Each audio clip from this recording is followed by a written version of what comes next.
Muy buenas a todos, bienvenidos a un nuevo episodio de Blind Pick, que bueno, para los que no conozcáis el formato, lo rescaté la semana pasada con una entrevista con Fire Llamitas, el analista jefe de Schalke 04 en la LEC, y hoy pues vamos a estar un poquito hablando en español porque como veis tenemos aquí al support de Vodafone Giants, que obviamente ahora ya le presentaré. Pero eso, para los que no sepáis cómo funciona el formato, básicamente es un programa en el que cabe cualquier tipo de entrevista, cualquier tipo de debate, y por eso es un blind pick. Pero, por supuesto, vamos ya con el entrevistado, no le quiero hacer esperar más, que la verdad es que se está portando como un sol. I'm glad to introduce you to the best bodyguard slash mafia man that works for Lolito Fernandez. If you saw the video with the Lolito introduction, you will know about what I'm talking. But well, he's also the starting support for Vodafone Giants in the Superliga Oran, which is kind of okay, I guess. How are you doing? How are you doing, Denyk? Hello guys, I'm doing pretty well. Okay, great. So first of all, do you prefer Denyk or do you prefer Peter?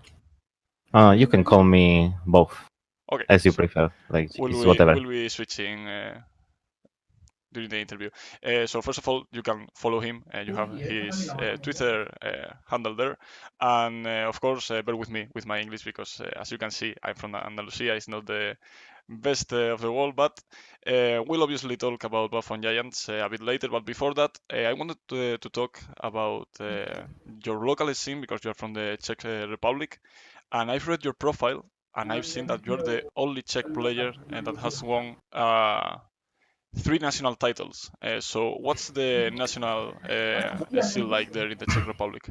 So first of all, I want to apologize as well for my English. Ah, yours is fine, Uh, man. I won four. Four. The fourth Okay. one, Okay. yeah, the fourth one was as a coach. I was coaching my friends. Meanwhile, I was playing for PGM in Spain, and I Uh went huh. to Tenerife to play Challenger Series, and that was the reason why I couldn't like help them on offline event. But I was doing like every review from the tournament and every scouting and everything, Hmm. and I told them how to play, how what pick and stuff like that. So I have 3-1 and as a coach, Okay. and yeah, I was playing in Czech like for 4 years, I Hmm. think. 4 or 5 years, but it was like for fun because I was still studying at this time. I What was were you studying studying at the time? university, Hmm. business and management, That's cool. and I went kind of pro after I finished the university. Hmm. So basically, I'm like kind of pro player in Spain for like 1 year when I joined Giants, basically. Well, you also joined Penguins at the end of 2000, Yeah, yeah, 2017, yeah, so yeah. but I was still studying at this time, and I didn't have that that much time on league. So I was playing like kind of for fun, and I have some money for it from it, so it was fine.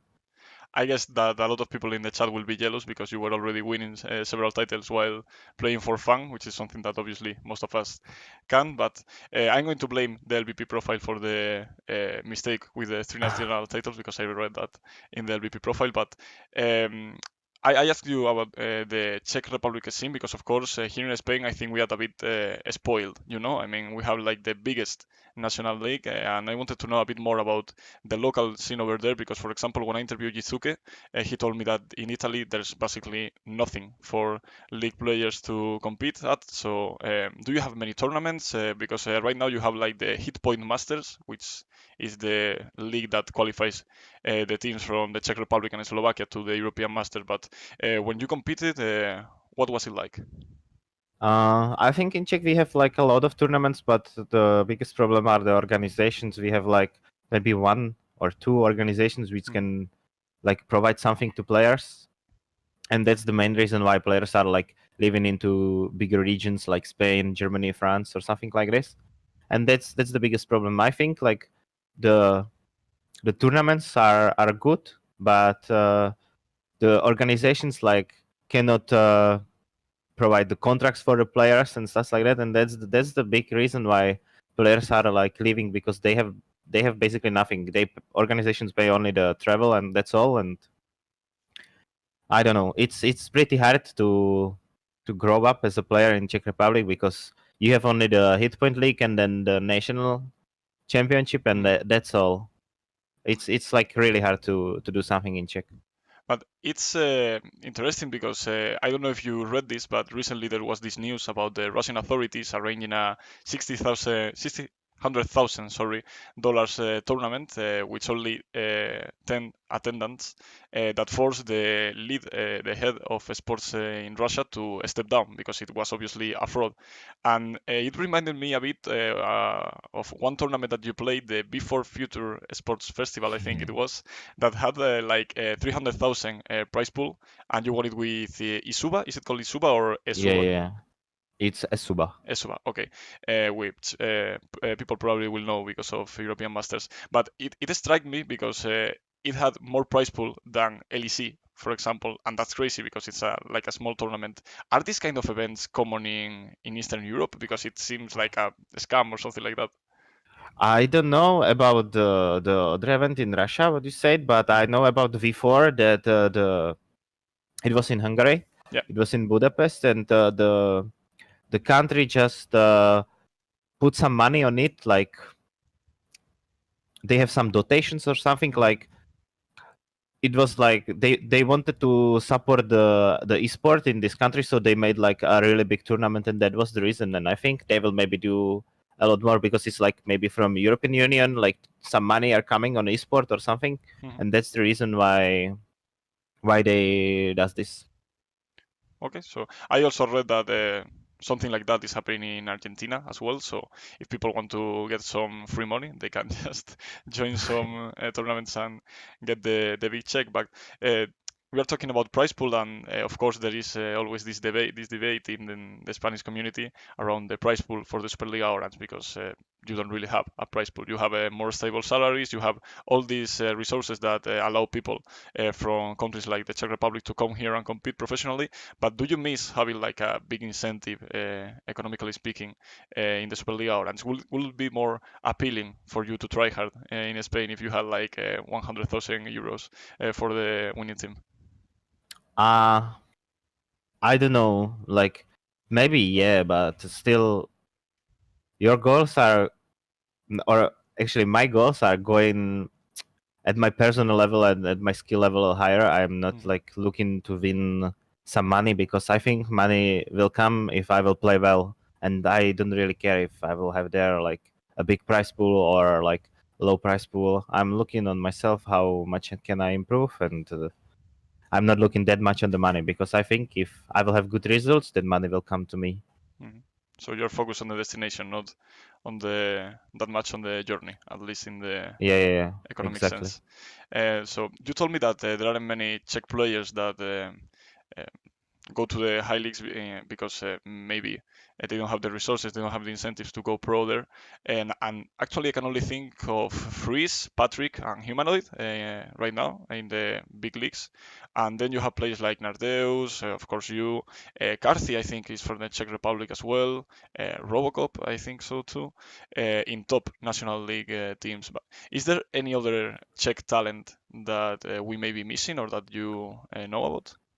I mean, I'm Czech is like it's not only Czech; it's like Czech and Slovakia. We are like together. We are doing tournaments together and everything. And Mhm. you definitely missed Neon, the Oh, European okay. Master winner, and he's a substitute for Yeah, yeah, yeah. LEC roster. Then wait, who is there? I was only taking into account the Czech players, but of course there are some Slovakians as well. Yeah. Yeah, yeah, yeah. And Slovakian player, for example, I don't know, make it better and stuff like that. Like there are many players which are in the national leagues. Mhm. And i- Camilius joined right now. Existence, would I know? yeah, but there Yeah, isn't anyone in particular that maybe stands out for you. hmm, I don't know. Okay, so maybe you don't follow the scene that much, so you're busy with Vodafone Giants, of Yeah, course. Also, people may don't know about this, but this is your free day because, of course, you have played on Monday and Wednesday. So thanks you a lot for spending your time with us. But I also wanted you're to welcome. ask you about one of these Czech players that I already mentioned, which is Humanoid. You shared teams with him in ESUBA, and now he's playing obviously at the LEC with Splice. And I think that he's been like associated with the image of Splice, and therefore he's seen as a passive, boring player because they have this late game style. But I know for a fact that he can play things like assassins, and I feel like he's being restricted a bit in his gameplay. And I guess that you follow at least a bit the LEC, and since you have played with him, I wanted to know your thoughts about him, if he has changed from what you knew him as a player, or if you feel as well that he's being like limited in his gameplay. Mm, so first of all, I want to say that like Humanoid and Patrick are my one of the best friends in real life as well. So I can be maybe a bit affected, you know. Yeah, that's a bit of bias there, but Yeah, we'll take it. We'll take it. but I think Marek Humanoid, his style is like pretty aggressive, even if he's like put it on champions like Azir or farm champs. I think he's still playing aggressive. He's trying to win his lane and stuff like that. But Splice were always like they were playing for late game. They were more late oriented because they have Kobe, which is like insane late game carry. And I think he can fit in both styles. He can fit in aggro style, and he can play the late game pretty well as well. Okay, because Yeah, that's I've only seen him with Irelia, I think, and his game was horrible yeah. because of, well, he had a tough composition to play against. But yeah, that's it's nice to have a confirmation that he's an aggressive player and not only the image that Splice may be portraying as. I think like we can see both of them, like Patrick and Humanoid. Humanoid is in the LEC like second split right now, and I think he's like growing up. He's like slowly adapting on the LEC mid laners meta, and I think he's playing pretty well. He can, as we can see, he can 1v1 kill caps in some matchups, and I think he's like he will definitely improve for sure. And on Patrick, you can see it like Yeah, he was in H2K, he was like shining there, but I think the team was, I don't know if it was the coach or if it was the players. I can't judge. But when he joined Origin, I think he's like improving so fast because I think Meat is really good and yeah. this Meat's experience is insane.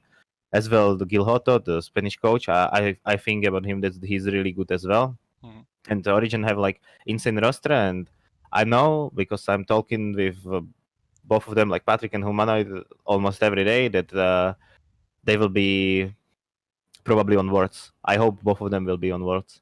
I mean, I'm quite sure that at least Origin will be there, even if they don't win the championship, which is Yeah, maybe a bit unlikely because G2 and Fnatic also exist.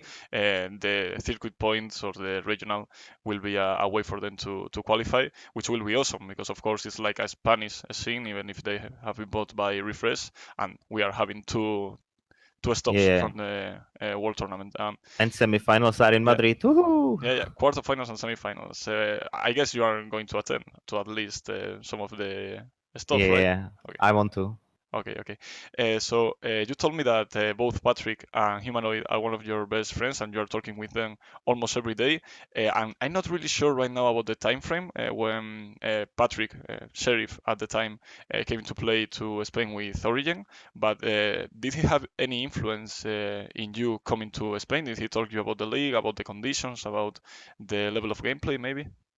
Mm, I don't know. I was like watching him, of course, when he played in Spain. But I played like before with him in some Czech teams. Then he joined Origin. He left.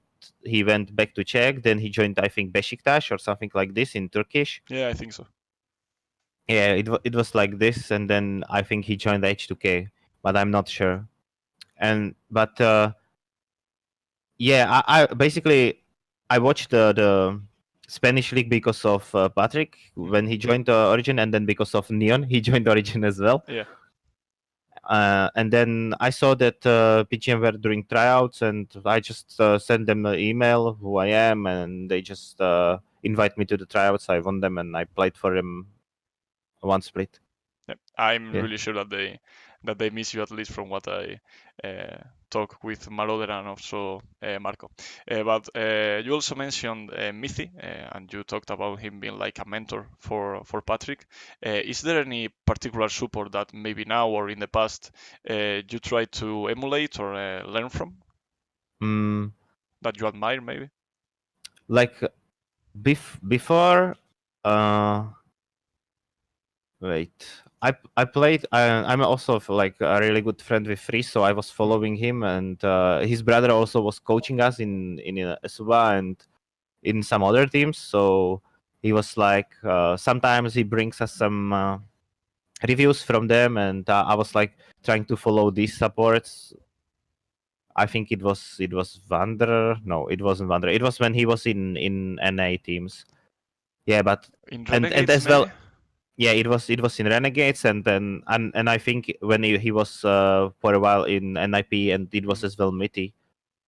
Yeah. So yeah, I kind of followed Mitty, but what I was doing always when I was before tournament, I was like always like studying, and then when it was like 1 week or 2 weeks before tournament, I started like watching from OPGG some Mhm. supports like top EU and then top Korean, because Korea was the best at this moment. So I watched them as well, how they play, and I was like that kind of, I was trying to copy them and try to understand what they are doing. Mhm. But I'm not like following the special one or something like this. Yeah. You don't have like a reference or something like that.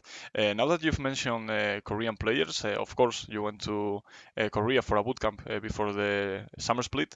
Did you notice like a mechanical difference between the solo queue supports from Korea and from Europe? I think, yeah, I noticed like a big difference. Like I think Koreans, I don't know how, but they can play every role and they are insane mechanically on every role. But sometimes they are like in solo queue, they are super over aggressive and Mhm. a bit stupid. And in competitive games, they are like so passive, and they are playing like by rule book, that the Yeah. coaches said like we practice exactly this in scrims, and we have to follow how it goes the game, and they are not taking the risks. They are trying to play like that. They want to win the game 100% by macro, and Yeah. I think that's what they want to change in this split, and we can see it in Korea that they are starting playing more aggressive, but it's still not like China level Yeah, I agree. or EU level. They completely try to Yeah, play the low risk, low reward style. They've been yeah. dominating with this style for years, and of course we've seen that Chinese team G2 in Europe have shaped a new kind of style to dominate games, and they are obviously trying to change that. Um, Talking about the Korean bootcamp, we always try to have like Spanish players to create content because it's more appealing for our audience. But now that we have you here, I've seen the blogs, I've seen some of the things that they made you do, like drinking these different beverages and everything. But what was your experience like there in Korea? Did you enjoy it? Did you have any trouble with the food? Maybe what was it like? Yeah, I definitely enjoyed. I enjoyed the culture. I enjoyed the food. I enjoyed like everything. Solo queue was nice. Everything was nice for me there. Like maybe some players were blaming the food, because they're putting so much vegetables and Yeah. stuff like that. Especially our Spanish players, of course, because they like only meat, And it was like a meme when we went to the restaurant. It was like rice beef, no onion. It was like their favorite meal. So yeah, but actually I enjoyed like everything in Korea. It was fun. Nice to know. But yeah, people like Antonio and Rathor seems to be a bit picky with the food. I think he's behind you, so I hope that he's not listening to us. So Yeah, he's not listening. It's fine. nice, nice. I mean, I would like him to watch the interview, but it's better for us to not have him listening right now because we are kind of blaming him. But obviously, we've already moved on to Vodafone Giants, but we were talking about like more off-topic stuff.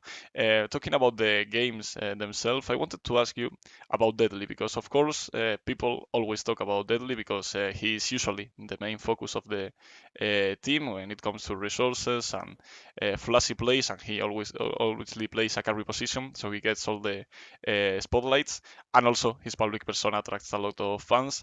But while he's the flashy player, you are regarded as the general of the team, or as the commander, as someone that leads the team every time, even if you play like aggressive champions like Pike.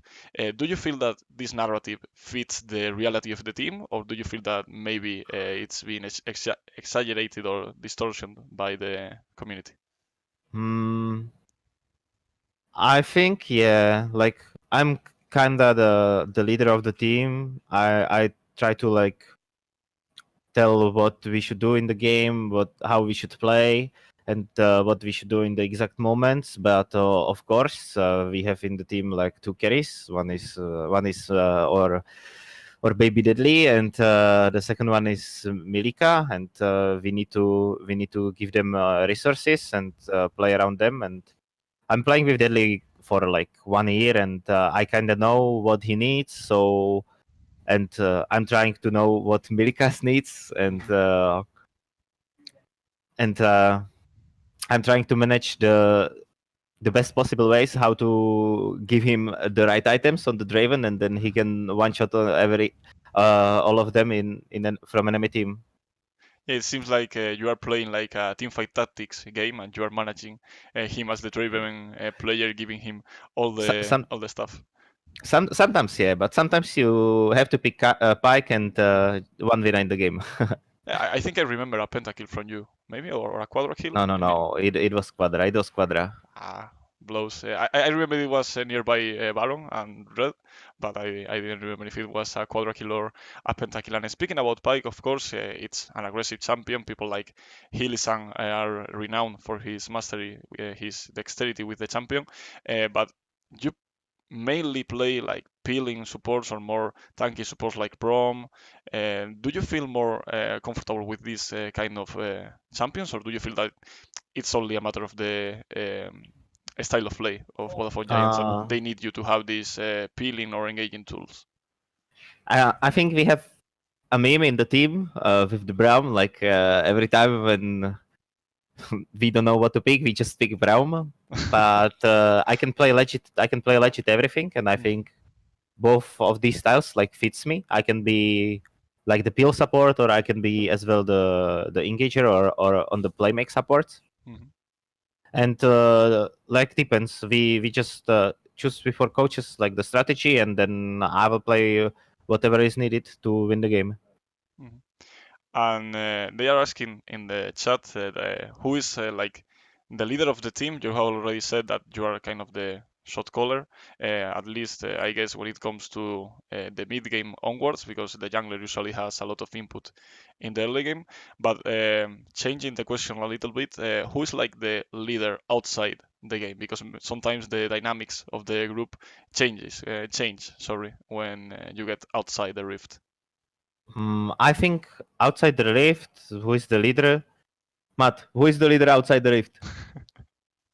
Okay, he said me. So I think Okay. I'm like the one who is blaming them for not practicing, for playing different games, and doing unnecessary stuff. So maybe it's probably me.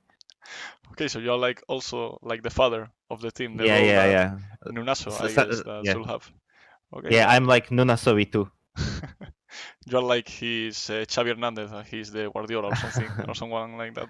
And actually, someone that I don't know the English word, but that looks similar to Guardiola now that I think about it. It's obviously Fearless, your coach, and I know that this may be a hard to answer question because it's a bit uncomfortable. But what difference have you experienced with him in comparison to Mositing or previous coaches that you've had? So first of all, we have two coaches. We have Fearless and Emi. It's not only Fearless; it's as well Emi.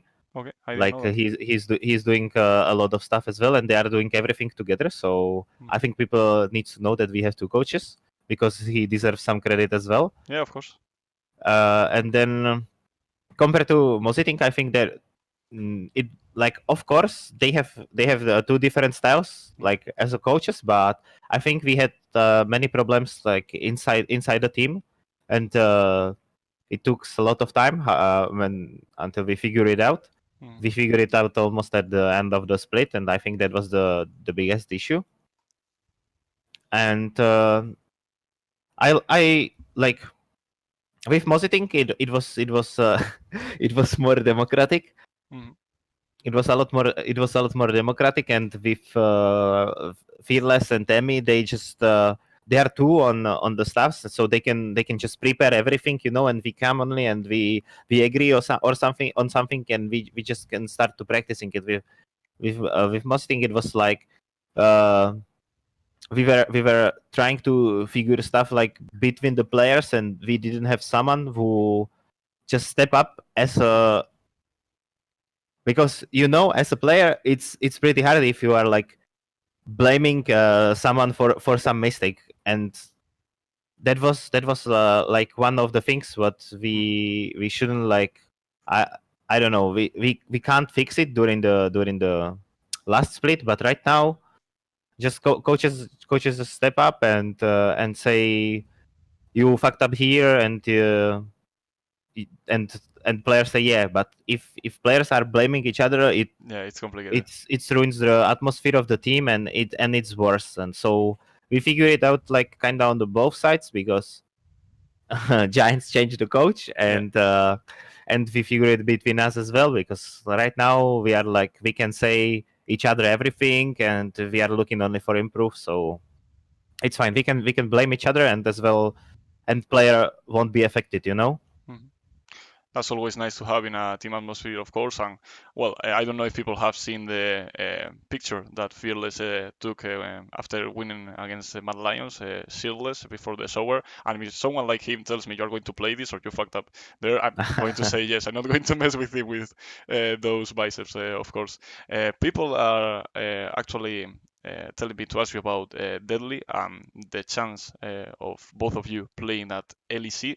And I know that Razork, I think it was in the show that Quentin used to have in the LVP, he said that he wanted to be in Spain a few more years until he felt prepared, until he felt ready for EU. Milika has obviously played in Turkey, and I think Deadly, I may be wrong, has at least received some offers from academy teams. Do you think that you are more or less ready to play at LEC? Because we are seeing players like Mystics playing in Excel, and I don't think that they are that far from you in terms of skill or something like that. So, do you see yourself breaking anytime soon with Deadly into LEC or by yourself? I think first to get in LEC we need some results. We don't have results, and I think with results maybe teams will start considering us as a good bot lane.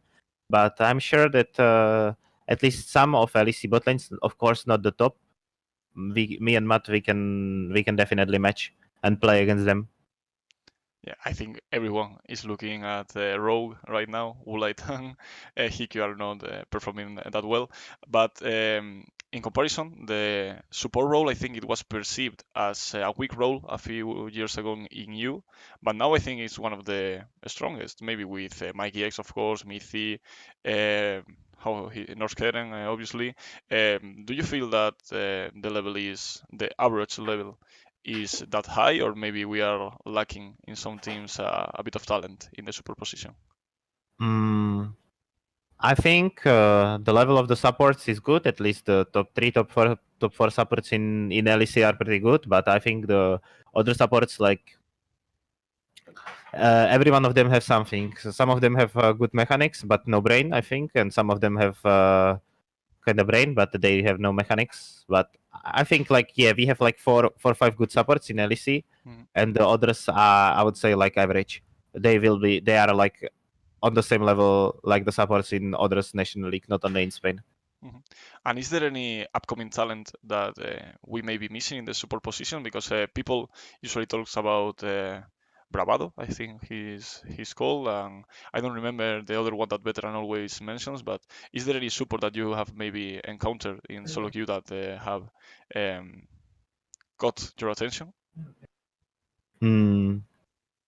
I don't know. I'm trying to remember which teams we screamed, but I think on support role we are like fine to to play against every bot lane in scrims, and someone like not surprised me. If like surprised, I mean like if I say, "Holy shit, this guy is Yeah. pretty good," but actually, you were talking about Bravado, but I never played against him in scrims, so I can't know. Yeah, I think that we, as pundits or people that talk about the game, we always rush to give opinions about players that obviously we haven't faced, and in comparison, players tend to not talk about players that they haven't faced because your opinions change a lot when you face them instead of just watching them. So that's totally fair. I don't know if Fearless is actually in the chat, but someone called Fearless A2 have said that you can go to LEC easily. So at least you have that support from your coach. And I guess that you were talking about results, and of course you finished the first half of the split at the top of the standings with a 8-2, I think, record. Only 2 losses against Penguins and Team Queso, I think. And these teams are obviously perceived as one of the weakest. Penguins not so much because they have this narrative of always getting the results even if the budget isn't that high. But do you feel like you have a problem of overconfidence when you play against the lower standing teams? Because Antonio said something like that in the post-game interview the other day. I think the match against PGM, we were maybe a bit overconfident, but as well our draft wasn't optimal. And the match against Team Queso, I think sometimes when you are like when you are performing well, then you start a bit slacking, and I think it come at the right moment. The lose against Queso, we just randomly throw the whole game. Like it was complete. The game was won, and we just randomly throw it. So I think it came in the right time, and we came stronger. And as people can see, we are slowly improving and trying to prepare ourselves for the playoffs. Mhm. And of course, it was Penguins, as we have already said, but it seems like Penguins is like the black beast for Vodafone Giants because you lost against them. I think that you have only won one game against them in the previous split, and obviously the loss in playoffs. I guess that was painful. Is there any particular reason why you struggle against Penguins? Because they have several iterations of the team. It hasn't been like one roster that always beats you. Mm, I don't think so. It's like about the Penguins. I kind of don't count the losses in the regular season because it's only best of one, and in best of one, everyone can beat every team can beat everyone.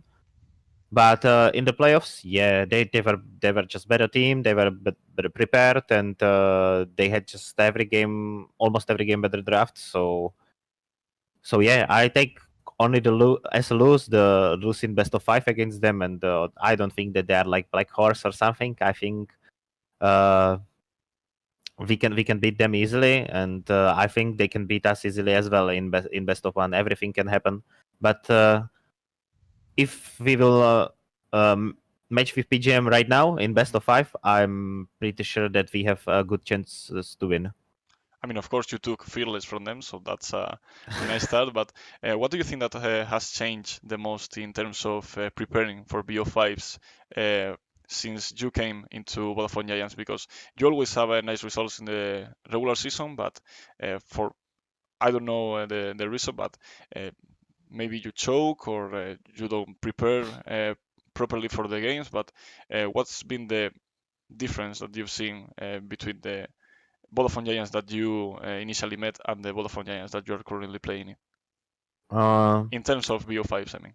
like when I came to Vodafone Giants, I played best of five against Kiev. We won. Then we played finals against Mad Lions. Mhm. We lose 3-1.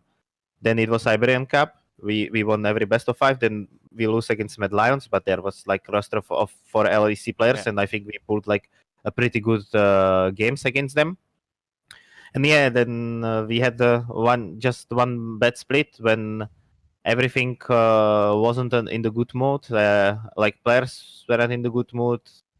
Like nothing was optimal. And I think and I'm grateful that Giants gave us the chance to fix everything instead of like changing some players. Mhm. And uh, right now we are doing pretty well, and we fixed every problem. Like inside and outside of the team, and yeah, I'm pretty sure that it was like only, I don't know, one fail with this roster, and then I think this season it will be better.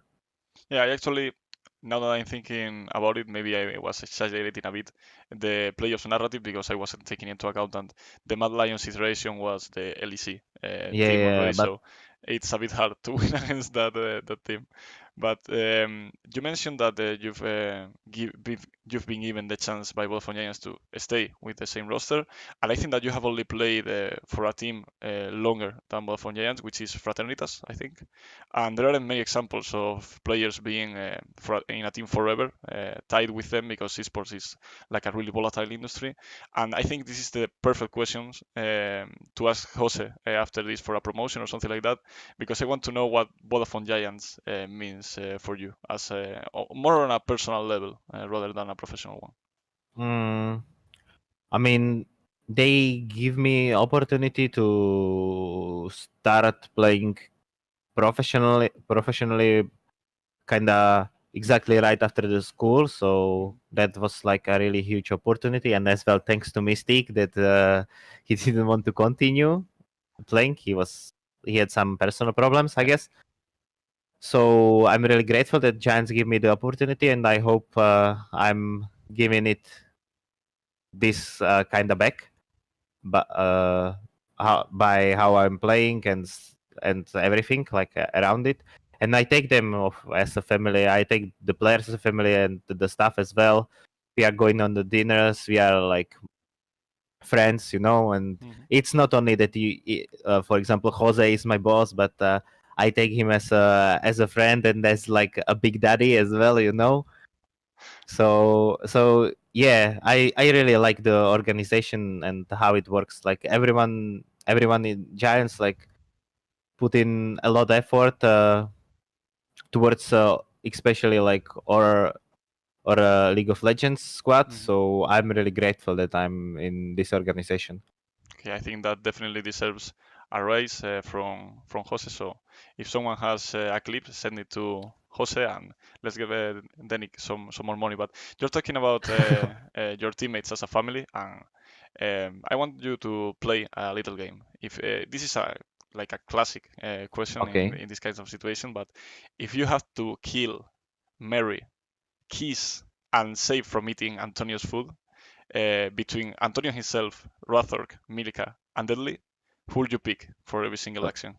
Wait. Again, if I have You to have to what? you have to choose who you are going to kill, who you are going to marry, who you are going to kiss, and who you are going to save from eating Antonio's food. So basically, saving him from death between all your teammates. Who would you pick? I have one key. I have to kill one, kiss Yeah, one, marry another one and save another marry. one from death. Okay, and save. So I will definitely marry with Deadly. Okay. Uh, I will kiss Antonio, save Milika, and kill Razork. Why would you kill Rathork? Because he is a jungler, Jungler He always gets the blame, right? always in the team. The problem is jungler, so Yeah. he's a jungler. Definitely seems to fit the narrative. And of Yeah. course, Deadly loves money, so I think that's stable in the economic side. So nice pick. And also, I've read that you are apparently a fan of MMA and mixed martial arts, and I barely know anything about them. So tell me what makes it interesting for you, or if you practice any martial arts, Mm, for example. I was doing MMA for like 1 year when I Mhm. was like 18 or 19. And yeah, that's all. I stopped because some guy on the training broke my leg, and yeah, basically That's that's all. rough, yeah. Then I started playing League more, and yeah, Well, so maybe we have to thank that guy for breaking your leg, so we ended yeah, up but having you. actually the MMA like gives me a lot because I Mhm. was going on the trainings like 10 times per week, so I think that's like boost a bit my mentality to like keep practicing in League as well. It seems like you've already mentioned the MMA practice, that you are someone that tells the team that they are slacking and they have to play league instead of other games. Do you consider yourself a player that's more based on hard work instead of talent, or otherwise, or the opposite? I can't say because I started playing like I play League for like 6 years almost. Hmm. Yeah, maybe six and something. But I played it like for fun. I played it like when I have time, when I have like when I was like the guy who is like tryharding a bit as well in the school. Like I was not the guy who is like learning all the days, but Hmm. before the exams and stuff like that, I was like really trying to learn it. And yeah, then when I have free time, I played League, and I was kind of good, I think, because I was always playing in the best teams in Hmm. Czech Republic, and yeah, when I joined Giants, I started playing League like seriously, more seriously than before, and thankful to MMA, thankful to school, thank to my parents that I have like some work ethics that. I think yeah, I'm more like try hard and Mm. work hard player than like talented, because I think if you have talent, that means nothing. You need to work hard, and then you will be really good. Like I think good example is, for example, Meti. Mhm. He's for so long on the scene, and he have like insane ups and insane downs as well, as we can see, for example, in TSM. In TSM, yeah. Yeah, obviously talent will get you somewhere, but not Yeah, that yeah, far if you exactly. don't put the hours behind them. So, okay, so to wrap up the interview, only two more questions. I assume that you're going to make it into playoffs because you are already leading the standings. But I want to ask you, which teams do you think that will be also there at the end of the regular season with you guys? Mm, Okay, right now, wait. I will open LVP. Sorry. No problem, man. I also forget the team sometimes. I have to check Yeah. Wikipedia or Okay. something like that. Right now, I think it will be like it is, like a top six. Mhm. I think. The one that we already have. I think in playoffs will be definitely Origin, Mhm. G2 Heretics, Mad Lions, and then it will be between three teams. It will be between Penguins, Movistar, and Existence. I don't think that S2V, Kesso, or Imonkeys have chances to reach the playoffs. Okay, the existence is actually surprising me as your answer because, of course, they are on a three-win streak, I think, since Ronchas took the coaching position. But I guess that people think that Team Queso is still stronger, but that's an interesting one for sure.